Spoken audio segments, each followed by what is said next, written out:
First, I want to emphasize that there is no other agent, no other power, no other person who can do for us what the Holy Spirit can do. He is absolutely unique. If we do not receive from Him, there is no one else from whom we can receive what we need.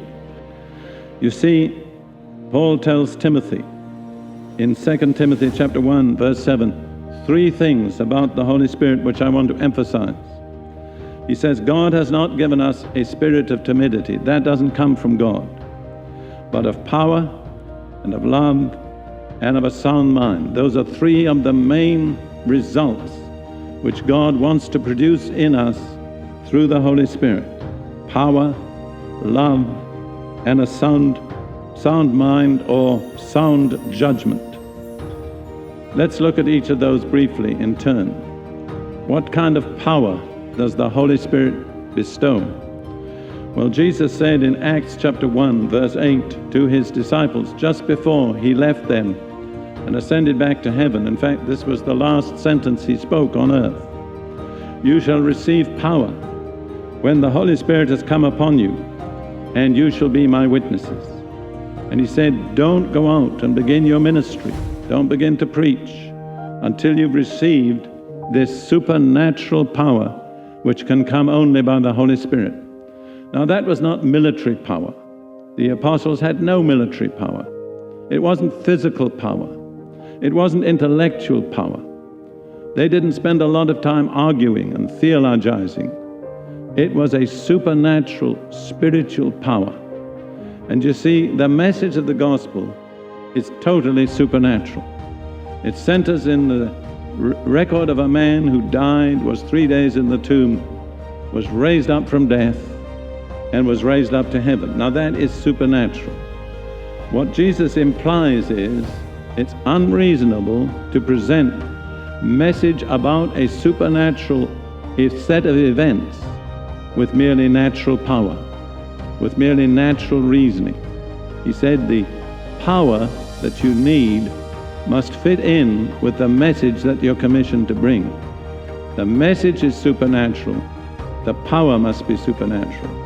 And as soon as the Holy Spirit descended, absolutely immediately, a totally new kind of supernatural power was released in Jerusalem, and according to Jesus' plan, began to spread outwards from Jerusalem to the utmost parts of the earth.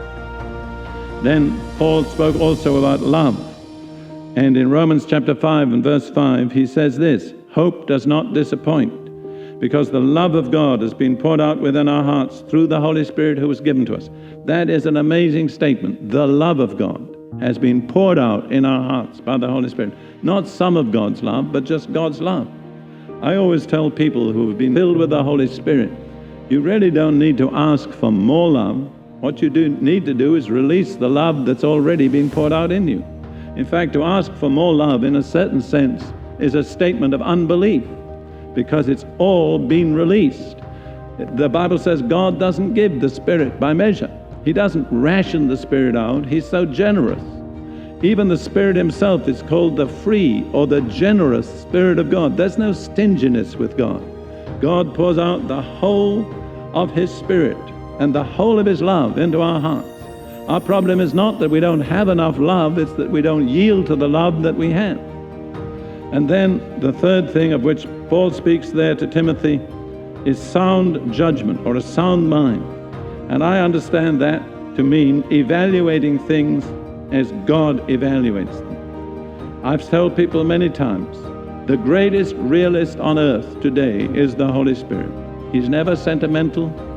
He's never impressed by the external. He always sees right to the heart of every situation, every person, every problem, and He tells us the exact truth about it. There's been a generation that wanted people to tell them things the way they are. Tell it like it is. I always tell those people when I minister to them, if you want anybody to tell you like it is, you want the Holy Spirit, because He never sentimentalizes. He never exaggerates. He never pushes. He just tells it like it is. It's up to you to respond. But this is only by the Holy Spirit. Paul says in Romans 12:2, "Do not be conformed to this world, but be transformed by the renewing of your mind, that you may prove what the will of God is, that which is good and acceptable and perfect." So our minds have to be transformed. They have to be renewed in order that we can have this kind of judgment.